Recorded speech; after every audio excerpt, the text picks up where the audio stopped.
Grow with CEO. Grow with CEO brought you by runner Ayesha truck. এবং আজকে আপনাদেরকে পরিচয় করবো এমন একজন মানুষের সঙ্গে, এমন একটা প্রতিষ্ঠানের সঙ্গে যারা বলছে যে শুধুমাত্র সেবা করবার জন্যই নাকি তাদের আগমন, সবগুলো প্ল্যাটফর্মকে এক করেই তাদের উদ্দেশ্য। কতটুকু সত্যি বা এর পেছনের কাহিনীটাকে, কিংবা এই প্ল্যাটফর্ম থেকে আমি কেমন করে শ্রেষ্ঠ লাভটা পেতে পারি। শ্রেষ্ঠ গ্রুপের সিইও আমাদের সাথে আজকে। ভাই আসসালামু আলাইকুম, কেমন আছেন? আসসালাম, আপনি ভালো আছেন? আমি ভালো আছি। Good to talk to you. এবং আমরা অনেক কথা শুনেছি আপনাদের সম্পর্কে, আপনারা শ্রেষ্ঠ গ্রুপ সম্পর্কে আমরা অনেকেই জানি। বাংলাদেশের শিল্প খাতে আপনাদের অনেক অবদান। এই যে নতুন প্ল্যাটফর্মটায় আপনারা ব্যবসা করতে আসলেন, কি চিন্তা থেকে অ্যাকচুয়ালি শ্রেষ্ঠ.com-এর যাত্রা শুরু? অ্যাকচুয়ালি শ্রেষ্ঠ.com তো রিসেন্ট আমরা যাত্রা করেছি, বাট এর ব্যাকগ্রাউন্ডে যেটা প্রথম থেকে ছিল শ্রেষ্ঠ প্লাস্টিক ইন্ডাস্ট্রি, শ্রেষ্ঠ অ্যাগ্রো ইন্ডাস্ট্রি, শ্রেষ্ঠ কোঅপারেটিভ লিমিটেড, দেন শ্রেষ্ঠ.com-এর যাত্রা। তো এই সবগুলো একটা প্ল্যাটফর্মে আমাদের কাজ ছিল যে এন্টারপ্রেনারদেরকে একত্রিত করে একটা ছাদ তৈরি করা, যে ছাদের নিচে supplier, manufacturer, wholesaler, reseller, consumer সবাইকে নিয়ে কাজ করা যাবে এবং সবাই জয়ী হবে, এরকম একটা কনসেপ্ট। তো এখান থেকে আসলে শ্রেষ্ঠ.com-এর যাত্রা। খান সাহেব, আপনাদের অনলাইনে কেন আসা? বিকজ এর আগে আপনাদেরকে আমরা দেখেছি পরীক্ষিত, আপনারা যে বাংলাদেশের ব্যবসায়ী মহলে দীর্ঘদিন ধরে সেবা করে আসছেন নানান পণ্য দিয়ে। জি, আমরা আসলে ট্রেডিশনাল বিজনেসেই ছিলাম। তো ট্রেডিশনাল বিজনেসগুলো থেকে এখন যদি আপনি অনলাইনে না আসেন, অনলাইনের দিকে ডাইভার্ট না করেন, তাহলে তো আসলে জনগণকে নিয়ে, সকল ব্যবসায়ীকে নিয়ে কাজ করাটা সম্ভব হবে না। বিকজ সবাই অলমোস্ট আমরা অনলাইন ভিত্তিক হয়ে যাচ্ছি। আমাদের এখন প্রত্যেকটা প্রতিষ্ঠান, ব্যাংক, বিমা, এনজিও, যেটাই বলে না কেন, সব জায়গাতে এখন অনলাইনের অবদান অস্বীকার্য। সো আমাদেরকে প্রযুক্তির সাথে, সময়ের সাথে তাল দিয়ে এই অনলাইনের দিকে ধাবিত হতে হয়েছে, মানুষের জন্য, জনগণের জন্য। কি যেন আপনাদের স্লোগানটা? For the people, by the people. For the people, of the people. শুধু বাই দ্য পিপলটা নাই, বাই দ্য পিপল গেলে তো পলিটিক্সে চলে যাবে। আমরা চাই না আসলে বিজনেস নিয়ে পলিটিক্সে আসতে। ওকে ওকে। তো আমরা মানুষের জন্য, মানুষের পাশে, এই আহ্বান নিয়ে আসছি। আমরা এটাকে জয়ী করতে চাই। এবং আমি যতটা আপনাদের প্রথম ক্যাম্পেইনের কথা মনে করতে পারি, 42% আপনাদের ছাড় ছিল অনেকগুলো পপুলার স্মার্টফোনে। জি, আমাদের মানে প্রতিষ্ঠান সম্পর্কে যেটা না বললেই না, শ্রেষ্ঠ, কিন্তু আসলে আমরা শ্রেষ্ঠ নই। আপনাকে শ্রেষ্ঠ করতে আমাদের এই প্রচেষ্টা। বাহ, সুন্দর। মানে ইউ গাইজ টেলিং যে না, আমি না, আপনি যেন শ্রেষ্ঠ হতে পারেন, এই জন্য আপনাদের ব্যবসা। অ্যাবসলিউটলি, আমি শ্রেষ্ঠ নই, আপনাকে শ্রেষ্ঠ করতে পারলে আমার এই প্রচেষ্টাটা সফল হবে। আমরা এই কনসেপ্টে, এই স্লোগানে, এই সার্ভিস নিয়ে এগোচ্ছি। এই যে আমি যদি বলি যে এতগুলো অনলাইন প্ল্যাটফর্ম এখন চলছে, B2B, B2C, তো এর মধ্যে আপনাদের অ্যাকচুয়ালি স্ট্যান্ড কোনটা বা আপনাদের প্ল্যাটফর্ম কোনটা? আমাদের প্ল্যাটফর্মটা আসলে আমরা B2B কেন্দ্রিক, কিন্তু আসলে আপনি বাজারে এসেই আপনার যে একটা ক্রাউড দরকার, মানুষকে আপনাকে জানতে হবে যে আপনি আসলে কি সার্ভিস দিচ্ছেন। সো এই জায়গাটা ইনিশিয়েট করতে গেলে আপনাকে ফার্স্ট ক্রাউডটা তৈরি করতে হবে। তো B2C করবো না এমন না, B2Cর সেক্টরটা আলাদা থাকবে, বাট আমরা মূলত আমাদের সাপোজ আমাদের শ্রেষ্ঠ কোঅপারেটিভ লিমিটেড, এখানে অনেক এন্টারপ্রেনারদেরকে আমরা ফিনান্স করেছি, অলমোস্ট 3200+। হ্যাঁ, তো তারাও ম্যাক্সিমাম রিসেলার অথবা এন্টারপ্রেনার, যাদের শুধু অনেস্টিটা ছিল, আর কিছু ছিল না। আমরা সেই ব্যাকআপটা দিয়ে তাদেরকে একটা স্পেসে দাঁড় করাই দিয়েছি। সো আমরা যদি তাদেরকে নিয়েও একটা চিন্তা করি যে শুধু তারাই আমার প্রোডাক্ট সেল করবে বা হোলসেল করবে, আমার কাছ থেকে পারচেস করবে, তাও আমরা একটা ভালো রেজাল্ট এখান থেকে ফিডব্যাক পাবো আশা করছি। বাট আসলে এত ছোট পলিসি করে তো একটা ই-কমার্স ভেন্ডর, মাল্টি ভেন্ডর চালানো সম্ভব না। সো এই সব কিছু আমাদের চিন্তা শক্তি থেকে যতটুকু মনে হয়েছে যে আমাদের এই মুহূর্তে একটা B2C, B2B যে কেন্দ্রিক করি, সমষ্টিগতভাবে মাল্টি ভেন্ডর হিসেবে এক্সপোজ করার পর দেন আমাদের যে ইয়েগুলো আছে সেগুলো আস্তে আস্তে আমরা বাস্তবায়ন করব। ওকে, এখন B2B এবং B2C-কে আপনারা একটা প্ল্যাটফর্মে রাখতে চাচ্ছেন নাকি আলাদা করবেন? B2B, B2C একটা প্ল্যাটফর্মে থাকবে, কিন্তু ক্যাটাগরিটা আলাদা থাকবে। তাহলে আবার কনফিউশনের জায়গা হচ্ছে না। ধরেন একটা কলম আমি যখন খুচরো কিনতে যাচ্ছি তখন আমার পড়ছে 10 টাকা, কিন্তু আপনি যখন এটা ব্যবসায়ীর কাছে বিক্রি করতেন তখন হয়তো 3 টাকা বা 5 টাকা। এটা একটা বিষয় থাকবে যে আপনার নিট একটা কোয়ান্টিটির বিষয় থাকবে। আপনি যখন সর্বনিম্ন এতগুলো অর্ডার করতে হবে, একটা কোয়ান্টিটিতে কিনবেন তখন আপনাকে একটা রেট থাকবে, আর যখন আরেকটা বাল্ক কোয়ান্টিটি যেটা বলি আমরা, এটাতে যাবেন তখন আপনার রেটটা অবশ্যই ডিক্রিজ করবে। ধরুন অন্য যতগুলো প্ল্যাটফর্ম আছে অনলাইন যারা সেল করছে, তাদের যে আপনার চারিত্রিক বা রঙগত পার্থক্যটা কোথায়, বা যদি আপনি বলেন যে আমার বিশেষত্বটা আসলে এই জায়গাটায়? আমরা সম্পূর্ণ ইউনিক। আমি কারো থেকে ভালো কারো থেকে খারাপ এটা আমার কাছে কোনো ফ্যাক্ট না, তবে আমরা সম্পূর্ণ ইউনিকভাবে কাজ করছি বিকজ আমাদের একটা স্বতন্ত্র গতি আছে, স্বতন্ত্র চিন্তা আছে, স্বতন্ত্র উদ্দেশ্য আছে। আর আমরা কি সেটা? আমরা মানুষের জন্য কাজ করছি, মানুষের পাশে থেকে কাজ করছি। আমাদের আসলে বিজনেস করে প্রফিট করার জন্য আমরা এখানে অ্যাকচুয়ালি আসি নাই, বিকজ আমাদের আল্লাহর তাআলার রহমতে ডাল ভাত খেয়ে বেঁচে থাকার মতো অবস্থান আমাদের সবার আছে। সো এই লোভটার থেকে যদি ই কমার্সে আসতাম তাহলে ই কমার্স না অন্য বিজনেস করতাম, কিন্তু ই কমার্সে আসার উদ্দেশ্যটা একটাই, মানুষকে নিয়ে কাজ করতে। এখানে আমাদের একটা আলাদা গোল তৈরি করা আছে।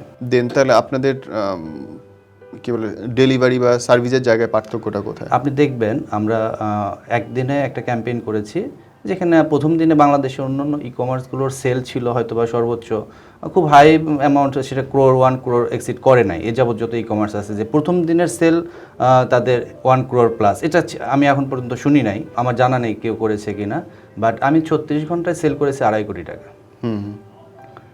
এটা শুধুমাত্র বিশ্বাস, কাস্টমারের ভালোবাসা, শ্রেষ্ঠর প্রতি একটা বিশ্বাস থেকে এটা হয়েছে, না এছাড়া পসিবল ছিল না। তো আমার এক্সপেকটেশনটাও এটা ছিল না যে আমি 36 আওয়ারে আমি 2.5 ক্রোর সেল করব, এটা আমারও মানে টার্গেট ছিল না। আমার অলরেডি 4 বার স্টক রিনিউ করতে হয়েছে এই একটা ক্যাম্পেইনের মধ্যে। এবং আপনারা কি ওই জিনিসটা নিয়ে খেয়াল করছে? দেখুন, প্রত্যেকটা অনলাইন সেলের সবচেয়ে বড় অভিযোগটা হচ্ছে এরা পণ্য দিচ্ছে 30-35 দিন পরে, কখনো 90 দিন পরে, কখনো ক্যান্সেল করে দিচ্ছে। এই জায়গাগুলোতে আপনাদের স্ট্যান্ডটা কি অ্যাকচুয়ালি? আমি এখানে আসতে চাচ্ছিলাম, তো আমি তো চাইলে ওই দিনে ধরেন 10 লাখ প্লাস অর্ডার নিতে পারতাম, 10 ক্রোর প্লাস অর্ডার নিতে পারতাম, বাট আমি সেটা করি নাই বিকজ আমি চাইছি আমার স্মুথ ডেলিভারি দরকার। আমার ডেলিভারিটা যেন স্মুথ হয়, আমি যেন আমার কমিটমেন্টটা রক্ষা করতে পারি। আমি কাস্টমারকে কমিটমেন্ট করেছি 15 কর্মদিবসে আমি ডেলিভারি করব। ওকে। আর অলমোস্ট আপনি জেনে খুশি হবেন যে আমার 65% ডেলিভারি ডান, আজকে 7 দিন চলতেছে। ভাই, B2B নিয়ে প্রশ্ন আসলে তো মনে হয় যে বাংলাদেশের সবচেয়ে বেশি কাজ করার দরকারটাও তো এইখানটাতেই। Right, absolutely right. আসলে B2C আর B2B সম্পূর্ণ দুই ধাঁচের একটা কর্মযজ্ঞ। এখানে ইফোর্টটা দিতে হয় মূলত B2Bতে বেশি, কেননা আমি কাজ করি তখন এন্টারপ্রেনারকে নিয়ে। একজন এন্টারপ্রেনারই হচ্ছে দেশের সম্পদ। সো আমরা যদি ব্যাকআপটা এইভাবে একজন এন্টারপ্রেনারকে দিতে পারি, দেখা যায় একটা উদ্যোক্তা অনেক ধরনের সমস্যার সম্মুখীন হয় এবং সেই সময়গুলোতে তার পাশে কিন্তু কেউ দাঁড়ায় না। কিন্তু একজন ভোক্তা চাইলেই কিন্তু একটা প্রোডাক্ট সোর্সিং করে যে কোনো পাশের মেগা শপ অথবা শপ যে কোনো একটা জায়গা থেকে কালেক্ট করে নিতেই পারে। আর একজন উদ্যোক্তা হয়ে উঠতে তার অনেক সমস্যার সম্মুখীন, যেগুলো আপনার প্রোডাক্ট সোর্সিং, ফাইন্যান্স, অনেক ধরনের মানে ঝামেলা থাকে। তো আমরা যদি তাদের পাশে অলমোস্ট শ্রেষ্ঠ কোঅপারেটিভ যেটা, তার মাধ্যমে আমরা তাদের পাশে অনেকটা দাঁড়ানোর চেষ্টা করেছি, হয়তো বা কিছু উদ্যোক্তা সফল হয়েছে। শ্রেষ্ঠ কোঅপারেটিভ নিয়ে আমাকে একটু বলবেন। উদ্যোক্তা যারা, যদি সততা শুধু থাকে, কোনো পুঁজি না থাকে, আমাদের এই প্রতিষ্ঠান থেকে তারা সহযোগিতা পায়। লাইক 5 লাখ পর্যন্ত তারা উইদাউট মর্গেজ এখান থেকে লোন নিতে পারে একটা নির্দিষ্ট মেয়াদে, এবং ইন্টারেস্ট রেটটা অনেক কম, 9 থেকে 10% ভ্যারি করে। অর্থাৎ কোনো জামানত ব্যাংকের মতো এত কাগজপত্র এসবের কোনো বালাই নেই? না, এত কাগজপত্র লাগে না। বেসিক যে কাগজপত্রগুলো দরকার, এনআইডি, একটা চেক, একজন জামিনদার, এই টাইপসের কিছু মানে কাগজ, যেগুলো খুব শর্ট প্রসেস, লং প্রসেস করতে হয়। এগুলো হচ্ছে উদ্যোক্তা তৈরির জন্য আপনারা ব্যবহার? এগুলো উদ্যোক্তা তৈরি করার জন্য শ্রেষ্ঠ করে যাচ্ছে। আচ্ছা, তাহলে ভাই একটা বড় জায়গা নিয়ে কথা হলো, যখন বাংলাদেশে অনলাইন ব্যবসার প্রচলনটা শুরু হতে যাচ্ছে তখন বলা হলো যে সরাসরি উৎপাদনকারীর থেকে ভোক্তা পর্যন্ত পৌঁছে দেওয়া হবে, মাঝখানটায় কোনো মধ্যস্বত্বভোগী থাকবে না, রাইট? এটা তো মূল মোটো। এখন আপনারাই আবার B2 নামে যে প্রতিষ্ঠানটা করলেন বা যে জিনিসটা প্রচলিত, সেটাও তো মধ্যস্বত্বভোগী। এখন ধরুন একটা সাবান উৎপাদন করছে একজন, ব্যবহার করবে আরেকজন, মাঝখানে দোকানদার হিসেবে আপনারা নিজেরাই আরেকটাকে প্রতিষ্ঠিত করছেন। আচ্ছা, এখানে একটা বিষয় যেটা, যে একটা সাবান যখন উৎপাদনকারী থেকে ভোক্তা পর্যন্ত যায়, এখানে আপনাকে 3টা স্টেজেস পার করতে হয়। ম্যানুফ্যাকচারার থেকে যাবে ডিপোর কাছে, ডিপোর একটা পার্সেন্টেজ থাকবে, ডিপোর কাছে যাবে ডিলারের কাছে, তখন ডিলার একটা পার্সেন্টেজ রাখবে, ডিলারের কাছ থেকে যাবে হচ্ছে আপনার হোলসেলারের কাছে, হোলসেলার একটা পার্সেন্টেজ রাখবে, দেন রিসেলারের কাছে যাবে, তখন রিসেলারের একটা পার্সেন্টেজ থাকবে। তাহলে অলমোস্ট 4টা গন্ডি পেরিয়ে একজন ভোক্তার হাতে যাবে সাবানটা। জি। তাহলে ম্যানুফ্যাকচারার যদি এই প্রোডাক্টটা 20 টাকায় বিক্রি করে, কাস্টমার পাচ্ছে সেটা 50 টাকায়। এই যে উৎপাদনের ডাবল, তারও বেশি খরচ পড়ে যায় কাস্টমারের কাছে। সো এই জায়গাটাকে যদি আমরা একটু স্মুথ করতে পারি, তাহলে এটা শুধু আমাদের নিজেরা যে লাভবান হব অথবা একদম কাস্টমার লাভবান হবে এরকম না, এটা সামগ্রিকভাবে একটা দেশের আপনার তার মানে আপনি অর্থনৈতিক বলছেন যে প্রেক্ষাপটে একটা ভালো আপনি বলছেন যে মাঝখানটা মধ্যস্বত্ব ভোগীদের আসলে উঠিয়ে দেওয়া সম্ভব না, থাকবেই। না, এরা থাকবেই, কিন্তু এরা থাকবে একটা নির্দিষ্ট আমাদের একটা বিষয় দেখতে হবে কি প্রফিট কম সেল বেশি, তাহলে কিন্তু আপনিও ভালো থাকবেন আমরাও ভালো থাকবো। এখন আমাদের এই মধ্যস্বত্বভোগী যেটা করে যে অনেক বেশি প্রফিট করে কাস্টমারকে ঠকায় ফেলে। তো এই যে কাস্টমারকে অথেন্টিক প্রোডাক্ট দেওয়া, অথেন্টিক রেটটা দেওয়া, হ্যাঁ, এই অথেন্টিক প্রাইস এবং অথেন্টিক প্রোডাক্ট, এটা নিয়ে আমরা কাজ করছি। শ্রেষ্ঠতে আপনি পাবেন শ্রেষ্ঠ প্রোডাক্ট, যেটাতে আপনি পারচেস করলে কোনো রকম আপনার টেনশন থাকবে না যে এই প্রোডাক্টটা ডুপ্লিকেট কিনা, কপি কিনা, মাস্টারপিস কিনা, না। এই ভেটিং গুলো কেমন আমরা জাস্ট অথেন্টিক প্রোডাক্টগুলোই আমরা অ্যালাউ করি। আমাদের কেমন একটা করে? কিউসি টিম আছে আমাদের। নিজেরা কি আপনারা কোনোটা শিপ করার আগে নিজেরা চেক করেন? আমরা সেটা তো সম্ভব না। আমরা কাস্টমারের কাছে যেটা পৌঁছে দিব অথবা দিচ্ছি, এখন পর্যন্ত যেটা করতেছি, এটা প্রত্যেকটা অথেন্টিক প্রোডাক্ট দিচ্ছি। না না, আই এম টকিং অ্যাবাউট আপনি কোনো একটা ধরুন XYZ একটা কোম্পানি থেকে আপনি একটা পণ্য আপনার মাধ্যমে অর্ডার দিল, আপনার থ্রু হয়ে সেটা আরেকজনের কাছে পৌঁছলো, এই যে আপনার মাধ্যমে অর্ডার দিল, আপনি তো শুধু অর্ডারটা জেনারেট করে ওনাকে পাঠাচ্ছেন XYZ-কে। আমি তো কোনো অথেন্টিক প্রোডাক্ট ছাড়া দিচ্ছি না, অর্থাৎ আমি সরাসরি ম্যানুফ্যাকচারের কাছ থেকে প্রোডাক্টগুলো নিচ্ছি।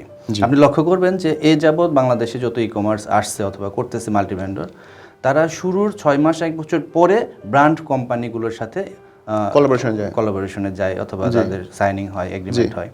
আর আমরা কিন্তু এখন পর্যন্ত অলমোস্ট 200+ ব্র্যান্ড কোম্পানির সাথে অলরেডি কোলাবোরেশন করেছি। ওকে। আপনি তার মধ্যে দেখবেন বসুন্ধরা গ্রুপ, ওয়ালটন গ্রুপ, তারপরে আকিজ গ্রুপ, এইরকম সবগুলো কোম্পানি, স্কয়ার, এগুলো সব ধরনের ব্র্যান্ড কোম্পানি যারা অথেন্টিক প্রোডাক্ট সাপ্লাই দেবে আমাদেরকে অথবা দিচ্ছে, আমরা এদের সাথেই কাজ করছি। সো এখানে কাস্টমারের টেনশনের কোনো কারণ নেই যে আমরা শ্রেষ্ঠতে গেলে কপি প্রোডাক্ট পাবো অথবা নকল প্রোডাক্ট পাবো, এটা পাবেন। এটা আমরা ফার্স্ট থেকে আগে ইনশিওর করছি। আর আপনাদের বিরুদ্ধে একটা বড় অভিযোগ আছে বড় ভাই, সেটা হচ্ছে আপনাদের স্টক থাকে না, অর্ডার করতে গেলে দেখা যায় যে অর্ডার নিচ্ছে না। আচ্ছা, অনেক ভালো একটা প্রশ্ন করেছেন। আসলে আমি সেলসের চাইতে ডেলিভারিকে ফার্স্ট প্রায়োরিটি দিই। আমি আজকে চাইলেই বাজারে যে কোনো অ্যামাউন্ট যে কোনো প্রোডাক্ট সেল করতে পারি, বিকজ কাস্টমার আমাকে ভালোবাসে, আমার প্রতিষ্ঠানের উপর বিশ্বাস করে, এটা আমার জন্য অনেক বড় পাওয়া। আর সেল ইস্যুটা স্টক ইস্যুর সাথে রিলেটেড। আমি যতটা সেল করতেছি আমাকে ইনশিওর করতে হবে যে আমি ওই পরিমাণ অথেন্টিক প্রোডাক্টটা স্টক করতে পারছি কিনা। দেখা যাচ্ছে আমি স্টক করেছি, তাৎক্ষণিক আমার স্টকটা শেষ হয়ে যাচ্ছে, তার মানে আমার সেল হয়ে যাচ্ছে। সো এই সেল লিমিট আর স্টক লিমিটটা আমরা বাড়ানোর চেষ্টা করব, কিন্তু আমি চাইলেই কাস্টমারকে বলতে পারি যে হ্যাঁ, আমি সেল স্টক আছে, আপনি অর্ডার করেন। তো এটা কাস্টমার ভোগান্তির বিরুদ্ধে। আমরা কাস্টমার হয়রানি, কাস্টমার ভোগান্তি, যেটা এখন কমার্সে একটা দৈনন্দিন বিষয় হয়ে পড়েছে, যেখান থেকে আমাদের সবার মেন্টালিটিটা নষ্ট হয়ে যাচ্ছে কমার্সের বিরুদ্ধে, ফেথটা নষ্ট হয়। হ্যাঁ, তো আমরা আসলে এই জায়গাতে কাজ করছি। আমি চাই না যে আমাকে একটা কাস্টমার একটা প্রোডাক্ট অর্ডার করার পরে আমি তাকে কালক্ষেপণ করাই। সো আপনি বলছেন সবচেয়ে ফাস্টেস্ট ডেলিভারি আমি চাই যে আমি অর্ডার আপনার কাছ থেকে নিব না, কিন্তু আমি যদি অর্ডারটা নিই এই বিষয়ে আপনার আর টেনশন থাকবে না।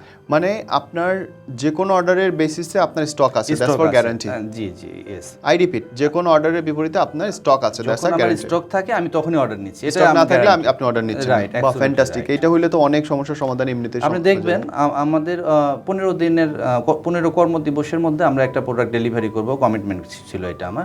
আমি অলমোস্ট 65% প্রোডাক্ট ডেলিভারি করেছি, আজকে 7ম দিন। বাহ। আর আমি জানি আমি আর 15 কর্মদিবসের আগে আমি স্মুথ ডেলিভারি করতে পারবো। আমাদের কাস্টমাররা অলমোস্ট অনেক হ্যাপি, এবং তারা বলতেছে যে আমাদের এই ক্যাম্পেইন আবার চাই। এমনকি আমাদের গ্রুপে তারা এরকম দাবি করতেছে যে আমাদের দাবি মানতে হবে। খান সাহেবকে আসতে হবে। খান সাহেব, এই নতুন করে যদি বলেন যে আপনারা কোম্পানিটাও অনেকদিন ধরে, প্রায় 17 মাস ধরে জি, ইনফ্রাস্ট্রাকচার ডেভেলপমেন্ট আমাদের অনেক কষ্ট হয়েছে। আমরা অনেক সুন্দরভাবে একটা টিম সুসজ্জিত করছি, যেখানে আইটি সাপোর্ট প্লাস আদার্স অনেক এক্সপার্ট লোক এখানে আছে, যারা অলরেডি এই সেক্টরে অনেক দীর্ঘদিন যাবৎ কাজ করছে। তারা আমাদের ইনফ্রাস্ট্রাকচার আছে, এই জন্য আমরা অনেক লাকি, আর আমাদের কনফিডেন্সটা অনেক high. So wish you all the best. এবং আপনার কাস্টমারদের জন্য, যারা এখন দেখছে আমাদেরকে, শুনছে আমাদেরকে, সিটি এফএম, তাদের জন্য, সিটি টিভি, তাদের জন্য যদি আপনি কিছু বলেন আপনার কাছে। হ্যাঁ, শিওর। আসসালামু আলাইকুম, সবাই ভালো আছেন নিশ্চয়। আমি যেটা বলবো আপনাদেরকে ইনশিওর করব যে শ্রেষ্ঠর পাশে থাকা অর্থ আপনি শ্রেষ্ঠ হবেন। আমি শ্রেষ্ঠ নই, আপনাকে শ্রেষ্ঠ করতে আমাদের এই প্রচেষ্টা, এই নিয়ে এগিয়ে যাচ্ছে শ্রেষ্ঠ। For the people, of the people, অর্থাৎ মানুষের জন্য, মানুষের পাশে কাজ করার আইডিয়া এবং মানুষের পাশে কাজ করার চেষ্টা অব্যাহত থাকবে সারাদিন, সারা জীবন। সো আমাদের কাছে যখন আপনারা আসবেন, সম্পূর্ণ আপনাদের দায়িত্বটা আমাদের। জাস্ট অর্ডার করবেন আর নিশ্চিন্তে থাকবেন, ইনশাল্লাহ আমাদের শ্রেষ্ঠ টিম আপনাদের দোরগোড়ায় হাজির হয়ে যাবে। আবারও দেখা হবে, আবারও কথা হবে। সেই পর্যন্ত ভালো থাকবেন। আসসালামু আলাইকুম। আরে বা, আপনি তো খুব ভালো presenter. Why need me, man? Thank you so much. ইনশাল্লাহ দেখা হবে, and we wish you all the best. আপনাকে অনেক অনেক ধন্যবাদ আপনার আমাকে সময় দেওয়ার জন্য, এইরকম এত সুন্দর প্রোগ্রামে আমাকে আমন্ত্রণ করার জন্য। Thank you. আপনাকে অনেক ধন্যবাদ, ভালো থাকবেন। Yeah, wish you all the best. Thank you.